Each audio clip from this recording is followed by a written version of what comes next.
Hey, 49ers fans, I'm Thomas Mott. Welcome into Chat Sports, another live Q&A here on a Thursday night. Although we got to start with all the news and rumors that are happening right now in and around Chat Sports in terms of the San Francisco 49ers. A lot of stuff has been going down this week, despite what a lot of people are saying is, oh my goodness, there's not a lot of sports happening. Guess what? The NFL is still going crazy. We have found out from The Athletic that the Niners are apparently interested and have called Jordan Reed's agent, the tight end, potentially trying to bring him on as an additional tight end alongside George Kittle. So they did have interest in Austin Hooper. That's something else we found out just the other day. They looked at the trading for Austin Hooper signing Austin Hooper via the Atlanta Falcons. Obviously, they didn't have the money to go ahead and do that, but Hooper was an option before he went to Cleveland. And now they're looking at former Washington Redskin and current free agent tight end Jordan Reed to potentially be the number 2 tight end behind George Kittle. They've reached out. Obviously, Kyle Shanahan coached Jordan Reed in Washington, and so the fit there makes a lot of sense. Now, Jordan Reed brings you a nice big body. He brings you a red zone target and a guy who was one of the better tight ends in the National Football League the past few years, despite not being able to stay healthy. That was always the knock on Jordan Reed,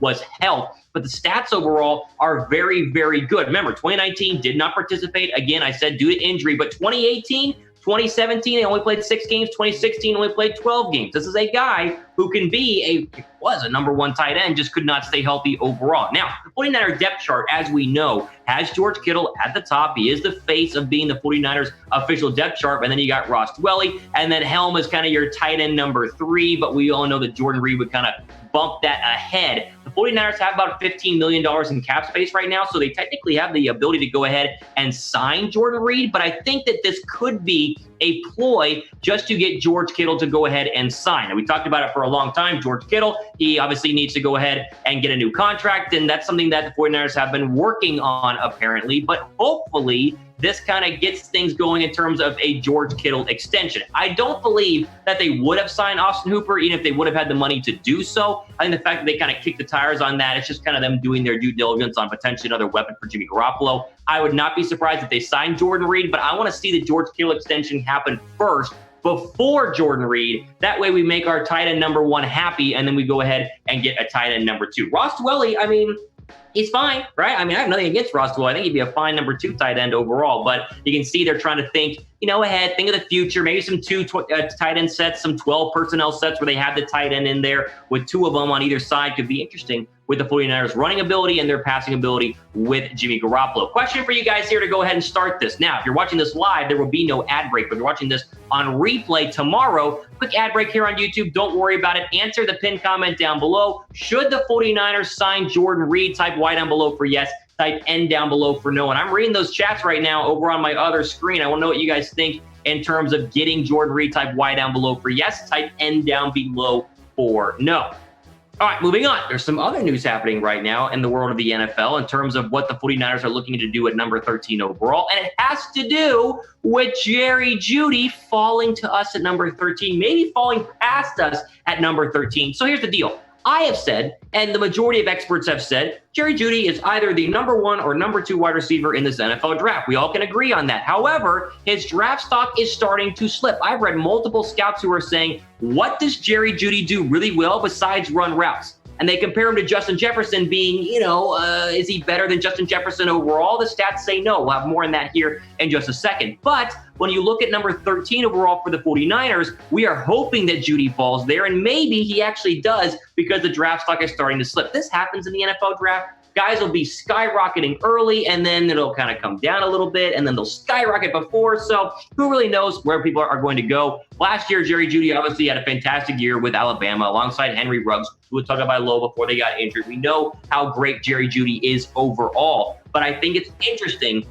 And a lot of people are talking about, hey, he might not go ahead and be taken as early as people overall think. Last year, again, had a great year, 77 catches, 1,100 yards, 10 touchdowns. The size is there, the speed is there, but he just doesn't, according to some, do everything or do one thing particularly well, whereas a guy like Justin Jefferson caught, 18 touchdowns last year when being alongside Jamar Chase and getting all the touchdown passes thrown from Joe Burrow. Again, we'll throw up his full stats from last year, 77 catches, 1,100 yards, 15.1 yards per catch, 10 touchdowns. I bring this whole story up to you just to give you an idea about Jeudy possibly possibly falling to us, because despite what people are saying, I still would take him at number 13 overall unless CeeDee Lamb is there. One of the guys who has been a real, I guess, proponent of Justin Jefferson is Chris Sims. So Sims said this just the other day, quote, "Right now, everyone has Jerry Jeudy as the first two receivers off the board over Jefferson. That doesn't make sense to me. Jefferson's bigger, he's faster, he has way better film, better catches in traffic, better yards, and plays after the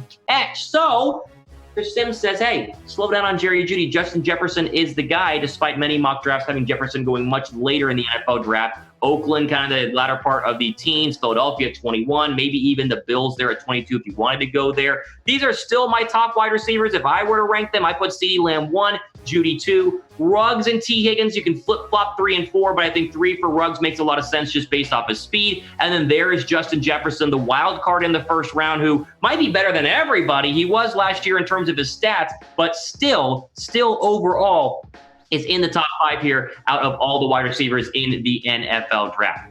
Okay, this is 1, 2, 3, 4, 5. I want you guys to pick a wide receiver. Type 1 for CeeDee Lamb, 2 for Jerry Jeudy, 3 for Ruggs, 4 for T. Higgins, and 5 for Justin Jefferson. You guys know the drill. If you could have any of these 5, I'm looking at the comments here. I want to see what you guys are thinking here. If you could have any of these 5 at number 13, which would you do? I personally would go ahead and type 1 because I think CeeDee Lamb's the best receiver in this draft, but that's just me. There we go. Anthony says 1. Oh, Richard Cox says 5. There's someone saying 2. Okay, so we're getting a lot of different takes on this one. A lot of people say Jeudy. A lot of people say Lamb. No one has said Henry Ruggs. Okay, there you go. There are a lot of CeeDee Lamb. I think I have convinced a lot of you 49er fans, just based off of my prediction and assumption, that CeeDee Lamb is the best receiver in this draft. And you're believing me, which is good because I truly believe that he's probably the best receiver in this draft. But we're getting a lot of 1s, a lot of 2s. There's a 4. Someone says T. Higgins is the best. Raymond Ray says that T. Higgins is the best. So I don't know. Let's see what happens. But there is a presumptive thought that Jeudy could fall a little bit just because Ruggs is a speedster, T. Higgins is a red zone guy, Justin Jefferson does everything well, and CeeDee Lamb does everything well, and Jeudy does things well, but he doesn't do anything particularly well except for route running overall. Okay, let's go ahead and keep moving on. More draft news. I told you guys, jam-packed live Q&A here. Defensive tackle at 13 is starting to get a lot of rumblings, as they say. So, as we know, 49ers have 2 first-round picks, number 13 overall and number 31 overall, and we know they need a wide receiver. We just talked about a wide receiver at 13. I think the majority of us think that 13 overall will be a wide receiver, but there is a growing amount of people in the media who cover San Francisco, especially in The Athletic, who think the Niners might be targeting a defensive tackle, and I want to go ahead and explain exactly how that is going to work. So let's just say Jeudy, Lamb, gone by 13. Now, that would obviously mean the Jets and the Raiders and maybe someone else has taken them beforehand. But let's say either Javon Kinlaw or Auburn's Derrick Brown has fallen a little bit, fallen to number 13 overall. And if they're there at 13, San Francisco obviously lost to Emmanuel Sanders, but they also lost DeForest Buckner, and so you could be filling the Buckner hole with a very good defensive tackle at number 13 overall. So it's starting to go ahead and change a little bit in terms of, it's for sure going to be a wide receiver, right? You're getting Jerry Jeudy or CeeDee Lamb or Henry Ruggs. Defensive tackle is getting a lot of hype, a lot of headway, and I think that it would make a lot of sense for our 49ers to go ahead and do so. Your picks total, we'll throw them up on the screen right now. You see them there, 13, 31. Nothing in round 2, nothing in round 3, nothing in round 4, and then round 5, 156, 176, 210, 217, 245. You see it on your screen right there. We have 7 total picks overall, 2 in the first round. 31 really, you could have a dream scenario in the first round where you take a defensive tackle at number 13 and then a wide receiver at number 31, and that makes everybody happy. The problem that we have right now is the draft order. So as you throw that up on the screen right now, the Browns don't really need a defensive tackle. The Jets, Raiders, they both need wide receivers. And if you see, let's say the Browns go offensive line at number 10, or they go linebacker at number 10, or they go corner at number 10, Jets and Raiders go wide receiver. Maybe Kinlaw or Derrick Brown fall to number 13 overall, and then the 49ers are able to go ahead and snatch them up. I'll say this. As we go ahead and look at the later parts of the teams here, there are a lot of other teams that need defensive tackles that could trade up, like Atlanta might want to move up to number 10. Maybe the Raiders, if they wanted another defensive tackle, although I doubt it. There are some options there that could move ahead of the 49ers. But this is big, if Derrick Brown is there, and CeeDee Lamb is not, I think the 49ers are going to go ahead and go for a defensive tackle, which is what Matt Barrow from The Athletic had to say just the other day about this whole thing. We'll go and throw that up on our screen when he said, quote, he's a defensive tackle from Auburn. Boy, he just reminds me of Ndamukong Suh so much. Obviously, the 49ers have a big hole there. Derrick Brown can be a guy that can come in and start day one. He might ultimately be even better than if DeForest Buckner was there, which is huge. The idea of Brown playing next to Bosa for the next 4 or 5 years is obviously a very, very good prospect for our 49ers. So Matt Barrow, who is as plugged in with the 49ers as they come, thinks if Derrick Brown is going to be there out of Auburn, then they're going to go ahead and take him. With hearing that, what do you guys think? Should we take a defensive tackle or should we take a wide receiver? Comment section, a lot of people are saying wide receiver, wide receiver, wide receiver. Okay, well, obviously everyone wants wide receiver because wide receiver is sexy, but maybe defensive tackle. I would still go wide receiver just because I think our D-line is going to be dominant regardless of DeForest Buckner, DJ Jones, Ronald Blair. Obviously, you got Solomon Thomas, who maybe will be good. I doubt it, but who knows? And then you got all the pass rushers. You got Armstead, you re-sign. You got D Ford. And then, of course, you have the second-year guy in Nick Bosa. So I would go wide receiver. All you guys are saying wide receiver, but I see a lot of people saying defensive tackle as well. A couple people, I think it'd be fine either way. I wouldn't be upset either way in terms of what they would do.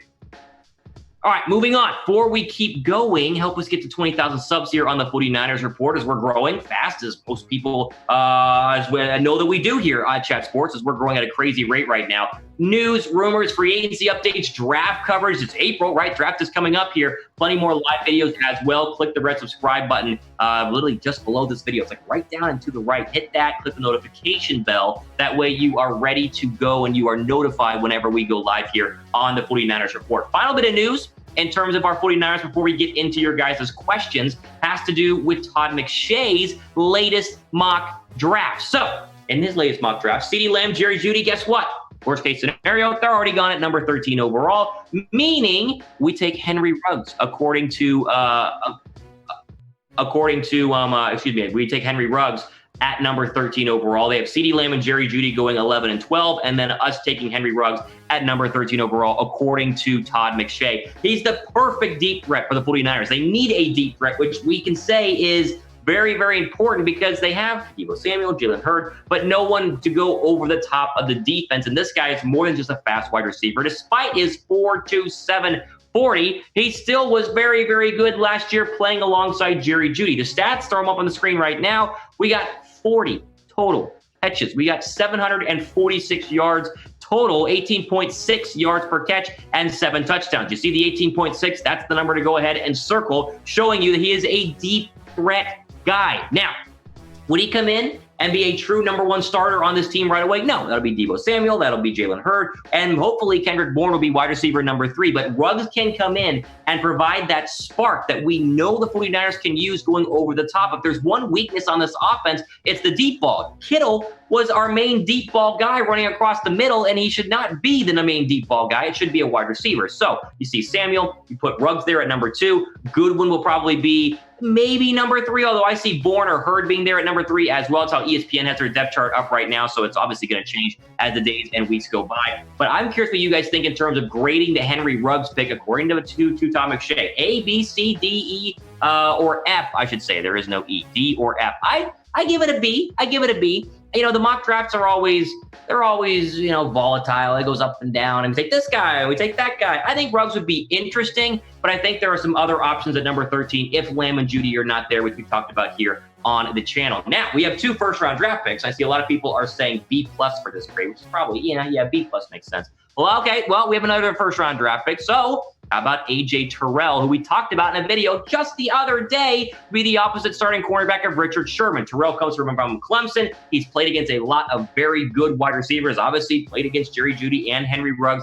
at Alabama. Played against Jamar Chase and Justin Jefferson. 6'1", ran a 4.42 40, so he has size and speed, which is great. Now, he did struggle a little bit in the LSU game and the championship game, but still is a pro-ready cornerback. He's been mocked to go in the first round. He's one of the few first-round mocked corners to actually have multiple interceptions in this past year. So you see on your screen right now, 34 total tackles, half of a tackle for a loss, 3 pass breakup, and 2 interceptions. A guy like CJ Henderson out of Florida, 0 interceptions last year. So it's a little bit of a, well, do you want a guy who's proven to be a ball hawk or a guy who could be a ball hawk? And so that's why I think McShay went ahead and gave us A.J. Terrell. Here was what your DB depth chart would look like with Terrell in there. Sherman's got to be number 1. Terrell would probably beat out Emmanuel Mosley as number 2 because you put a first-round draft pick on him. K'Wan Williams in the nickel, Tart and Ward are your 2 safeties. That's a pretty darn good defensive back